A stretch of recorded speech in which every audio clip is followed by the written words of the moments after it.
Je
veux offrir la terre, l'eau.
ouvrez la porte de la belle lumière.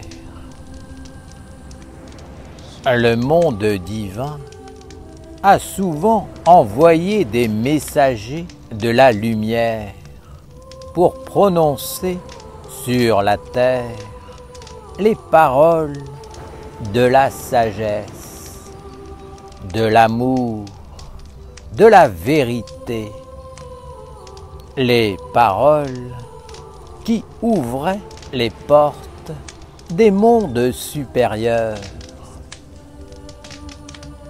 Les hommes ont entendu l'enseignement, mais ils ont trouvé qu'il était trop loin d'eux et qu'ils ne parviendraient pas à mettre en œuvre les commandements de l'esprit.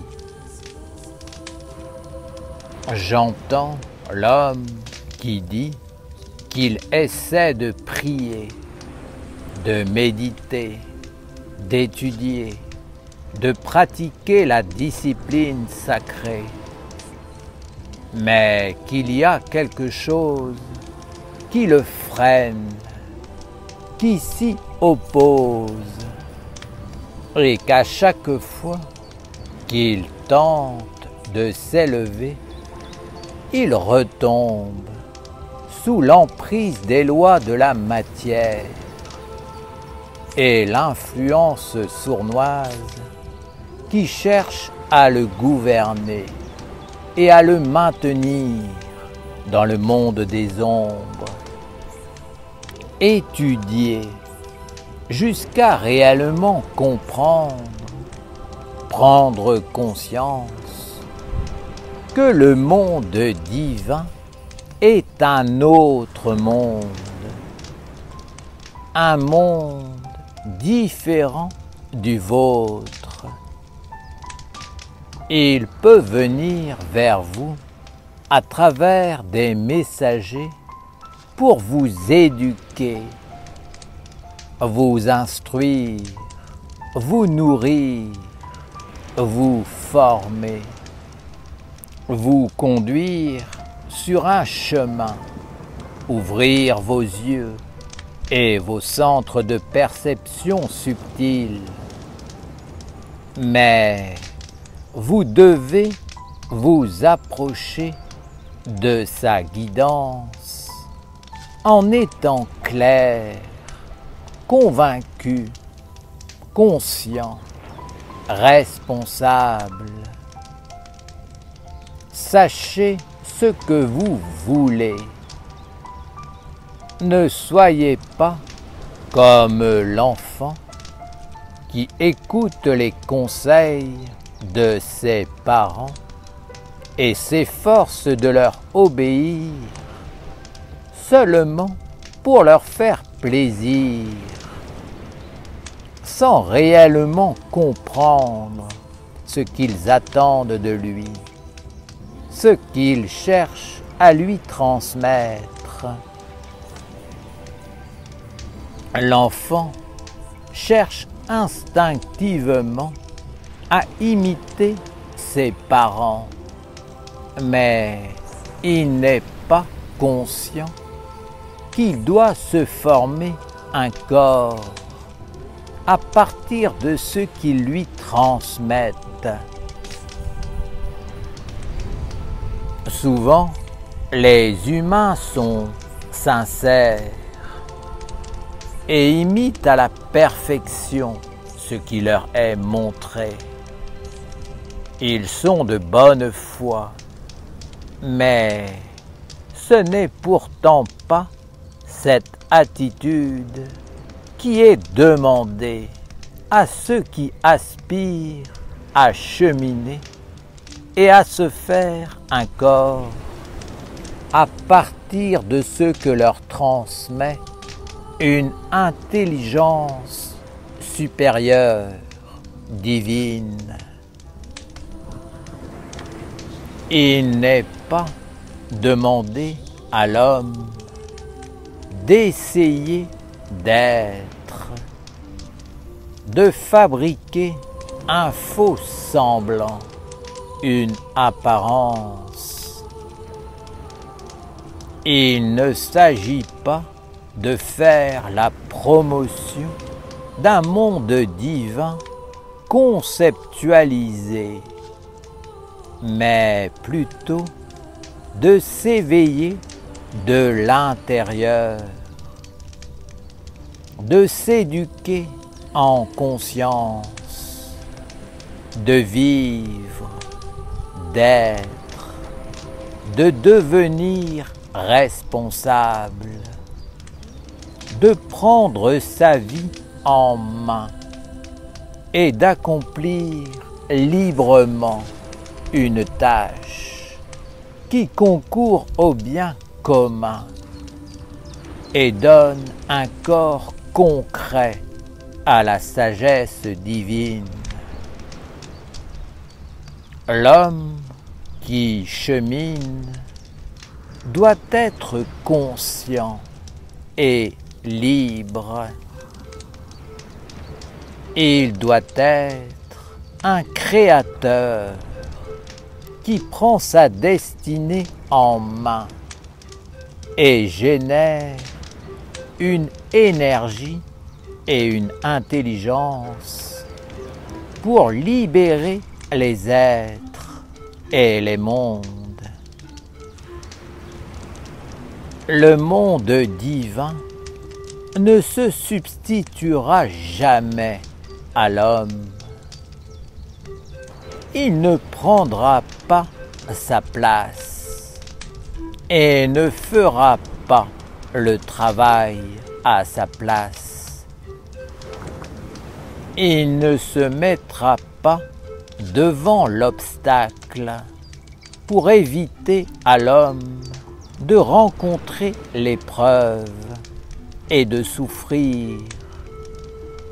Car aujourd'hui, bien souvent, c'est en étant confronté à l'opposition forte et brutale que l'homme accepte de se remettre en question et de regarder les êtres et les choses sous un angle différent.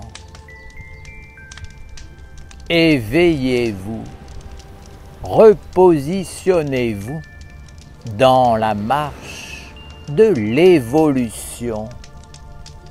Prenez vos vies en main et accomplissez la tâche que tous les mondes attendent de vous. Les hommes se sentent faibles parce qu'ils ne pensent pas assez aux autres.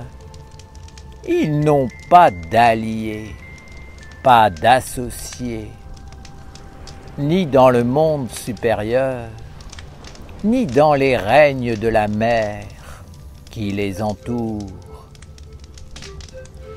Les hommes ont cultivé des illusions à propos des anges, des archanges, des divinités, le spirituel en général. Cela a eu pour conséquence de les éloigner des mondes supérieurs. Ils ont considéré les règnes de la mer comme inférieurs et les ont conduits en esclavage. Ils se sont ainsi coupés des forces et intelligences qui devaient les aider. Pour le monde divin, l'homme n'est pas supérieur à une pierre, à un animal. Il n'est pas le roi comme il le pense. Il est un règne parmi les autres qui compose l'harmonie cosmique Et comme eux, il a un rôle à jouer. Les hommes ne parviennent pas à la vie idéale dont ils rêvent parce qu'ils n'accomplissent pas ce que l'on attend d'eux. Ils doivent comprendre qu'ils font partie d'un organisme universel et ne peuvent pas vivre en dehors, à côté, en marge de lui. L'homme a servi la divinité de la rivière, de la montagne, de la terre, tout en voulant vivre avec un Dieu qu'il ne voit pas, qu'il ne connaît pas. S'il a servi le divin dans les êtres visibles, pourquoi ne ferait-il pas de même avec les êtres peuplant les mondes subtils divins? Le monde divin ne veut pas asservir l'homme, ne lui demande pas de s'incliner pour le séduire. L'homme cherche toujours à prendre, attend toujours un retour. Il ne cherche qu'à sauver sa vie, ne pense pas aux autres et ainsi s'enferme dans son monde. Les minéraux, les végétaux, les animaux espèrent qu'un jour l'homme s'éveillera, qu'il laissera les dieux l'éduquer et se décidera à jouer son rôle d'intermédiaire entre les mondes, à amener un langage universel ouvrant les portes à tous les êtres. Cessez de ne penser qu'à vous et accomplissez l'œuvre à laquelle vous êtes destinés. Être les libérateurs des mondes.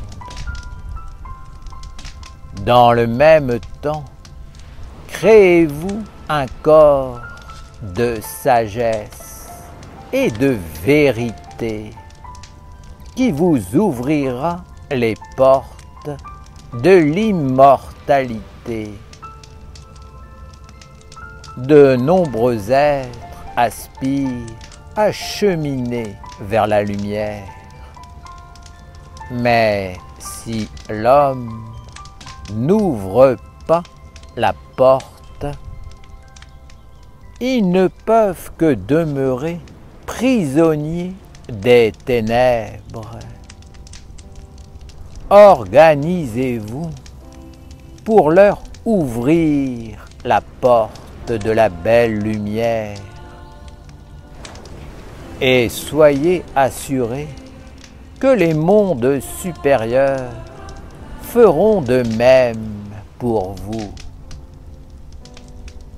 Même si vous avez enchaîné les règnes de la mer dans les ténèbres, ils sont prêts à faire un pas vers vous, au moindre signal de votre part.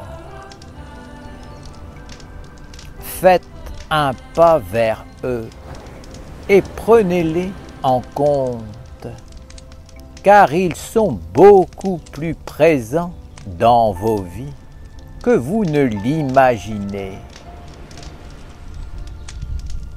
Si vous prenez en compte les règnes de la mer et œuvrez pour leur ouvrir les portes de la lumière, ils vous honoreront. Vous aurez des associés, des alliés, et votre vie changera. Père Auriel, comment faire pour ouvrir la porte d'un langage universel pour que tous ces êtres visibles et invisibles fassent partie de notre vie? La clé vous a été donnée à travers le drapeau de la nation essénienne, le symbolisme de la ronde des archanges et les 4 états de l'âme liés aux 4 principaux archanges et à la vie de l'homme sur terre. C'est une contribution majeure de la tradition essénienne à l'évolution des consciences, de la sagesse et à un chemin d'évolution heureuse. Cet enseignement montre d'une façon claire que l'homme doit sortir des abstractions et des illusions, qu'il doit s'éveiller dans ce qui est et se mettre à l'école de la sagesse de Raphaël. Là, à travers l'étude, la dévotion, le rite et l'œuvre, il peut se constituer un corps et entrer dans le service sacré pour libérer la terre d'Auriel et la faire apparaître dans une grande pureté. C'est tout un chemin qui vous a été montré. Rares sont les êtres qui ont bénéficié d'un tel trésor dans leur vie. Prenez-en soin en le vivifiant intérieurement, en le mettant en pratique. Par la pratique, ce qui paraît sombre aujourd'hui deviendra lumineux demain. Entrer dans l'étude, c'est arrêter de se regarder soi-même pour un temps. Étudier, c'est s'ouvrir à l'autre. Penser à lui, sortir de ses idées préconçues, c'est accepter un autre point de vue, un autre corps, une autre pensée que la sienne. C'est cheminer réellement vers la lumière. Entrer dans l'étude véritable, c'est ne plus aller vers l'autre en voulant imposer sa façon de voir. C'est vraiment être impersonnel. Si un être a besoin d'aide, il faut lui prêter assistance selon ses besoins et non pas selon ce que l'on pense soi-même être bon et juste. Il ne s'agit pas de faire ce dont tu as envie ou ce qu'il te plairait, mais d'être vrai et de placer la vérité au-dessus de tout, comme remède universel. Le grand problème de l'homme, sa maladie, c'est qu'il est incapable d'être impersonnel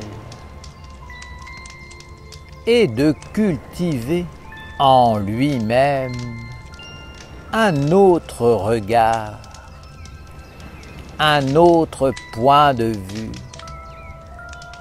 C'est pourquoi il doit entrer dans la discipline et l'étude de la sagesse essénienne afin d'apprendre à aller vers l'autre en dehors de ses propres concepts limités du bien et du mal. Il n'est pas mal pour un animal de suivre son instinct. L'instinct est une force qui le protège et le conduit, une énergie, comme l'argent peut en être une pour l'homme. Cette énergie doit simplement être conduite vers la grande sagesse.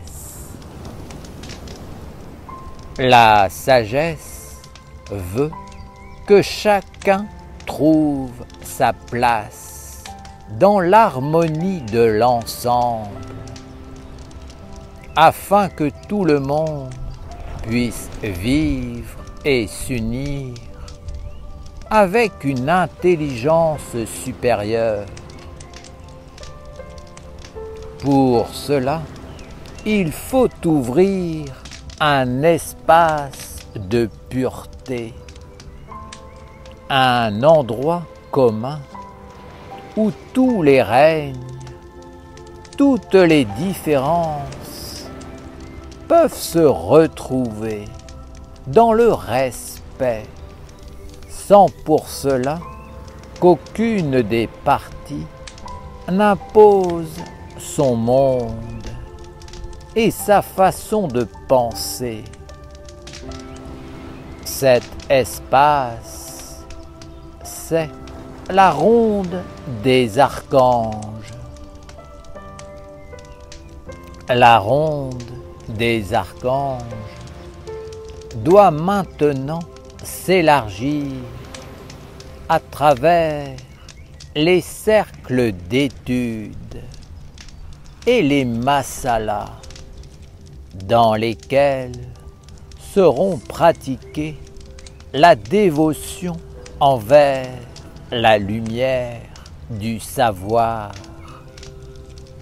et les rites théurgiques qui font vivre les dieux, et à travers les œuvres qui élaborent le corps de la sagesse immortelle. Alors l'homme deviendra un Essénien, un mage, un prêtre dans les deux terres, et il ouvrira la porte de la libération, de la guérison, de la communication avec les mondes supérieurs.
pars vers la terre de la liberté, au-delà du monde des opprimés.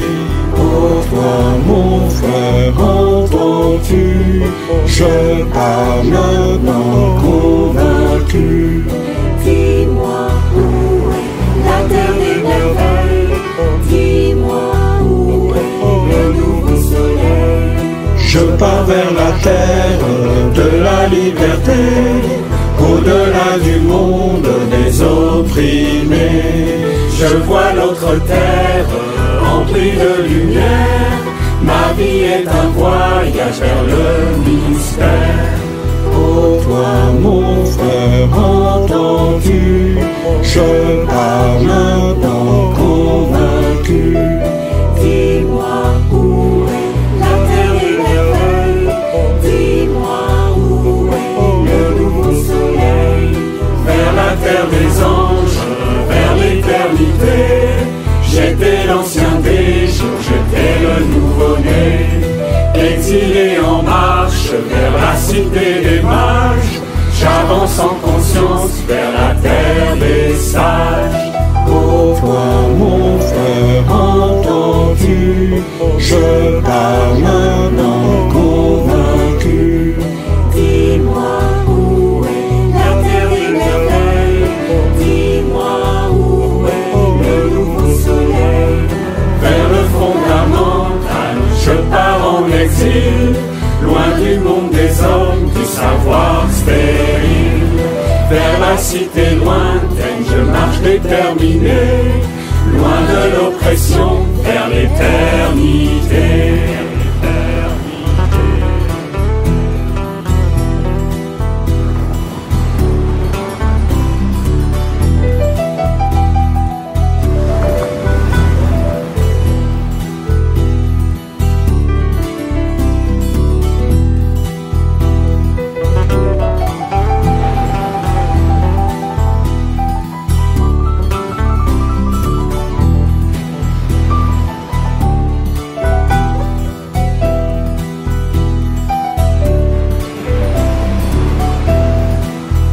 Toi mon frère, entends-tu?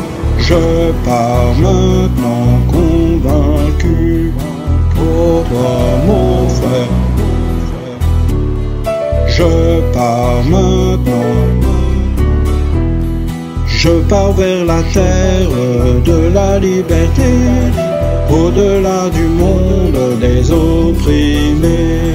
Je pars vers l'éternel.